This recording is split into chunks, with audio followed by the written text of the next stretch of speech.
Netflix is throwing everything at the wall and seeing what sticks in the new action horror comedy film Day Shift. Let's talk about it.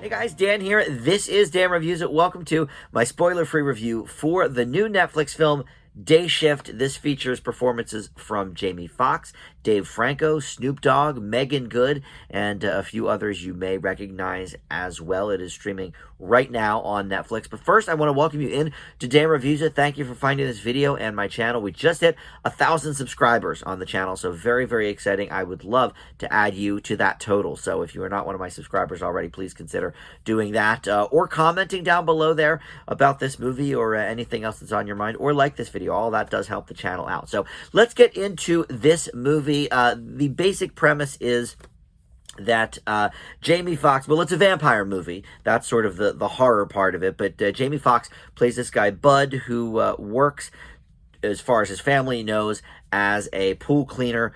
But really, he is a vampire hunter and vampire killer, and was sort of kicked out of the union in due to a previous incident, and so now he's fighting his way to get back into the union, but he's got to follow some strict rules, including having Dave Franco as Seth, his union rep, sort of following him around and also assigning him to the day shift, because in this universe, I guess vampires can go out in the sunlight. Doesn't much matter in this world. So and then Snoop Dogg is present as well, for I'm not even quite sure why, to be honest. So here's my main problem with this movie, and there are many of them, but essentially this movie is sort of an algorithm's dream of what the Netflix algorithm thinks people want in a movie.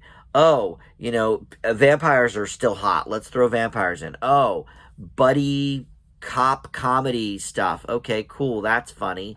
And let's throw some action in there as well. And oh, Snoop Dogg. Everybody likes Snoop Dogg. And none of it really comes together. Like, there's actually some interesting ideas here. I think some of the stuff about the Vampire Hunters Union, like, that's kind of clever, and they could have maybe done something a little bit more exciting with that. But the script is so bad and so bland that we just never really get to see the universe that they have sort of built. And then Snoop Dogg is here for whatever reason, just to, I don't know, be Snoop. Like, and I like Snoop. I don't have a problem with him. I thought he was great as a host of the, what was that, American Song Contest. When he's being himself, when he's being Snoop, he's great. But as like an actor, it just doesn't, it's not happening. Like, he's just Snoop and everything. And here it just didn't fit at all. It seemed completely out of left field. And then there are actually some okay bits of humor here, some decent jokes.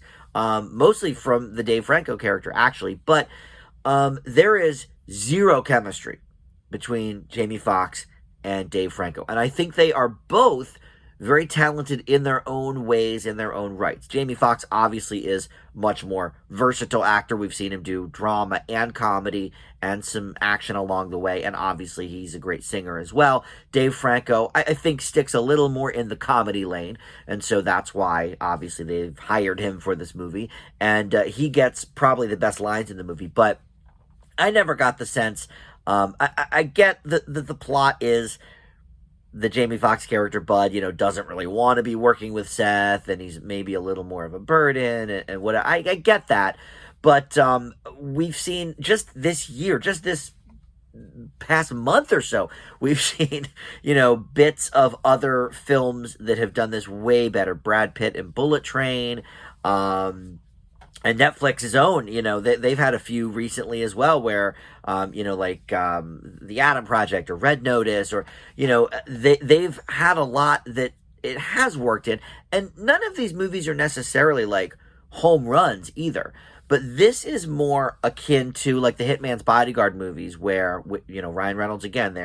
He's already been in a couple of the movies I mentioned, but he is with Samuel L. Jackson, and like on paper it sounds like a really good idea and a fun concept, but then the script is so bad none of it matters. Like they just sort of rely on the leads to sort of do their shtick and hope that it works. And that can actually work enough to garner a movie like a C or a C plus, but here, no, it just does not work. It did not work for me at all.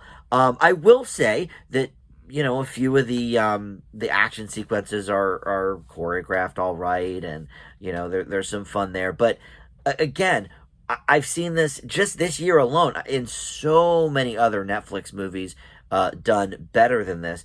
This really is a mess all over the place. And the truth is, maybe if this came out, let's say a year ago or a year and a half ago, before Red Notice and before a lot of these, similar type movies, before Uncharted and stuff like that, movies that I gave slightly above average grades to, in the C minus or C plus B minus kind of a range, maybe I would have thought, okay, well, this is cool and they're doing something a little different. But because those movies all exist and I've graded them all average, and this is way worse, I have to give this a very bad grade. It seems like no thought went into this movie. And I will say the director is a first timer as well. His name is J.J. Perry. Not familiar with him. But he was a stuntman and a martial artist in his sort of previous film career.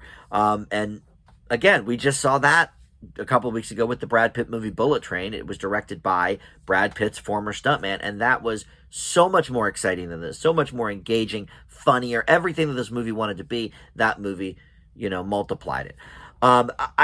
This movie is a complete mess, and I cannot in good conscience give it much more than a failing grade. I'm not going to give it that. I'm going to give it a D, because like I said, there were a couple of humorous moments with Dave Franco. Some of the action's okay, but yeah, it's like the Netflix algorithm just spit out what they think people want to see in a Netflix movie, and for me, it just didn't work. So a D is where I leave this one for Day Shift. D for Day Shift. All right, thanks so much for watching. We'll see you back here next time on Damn Reviews It. Bye.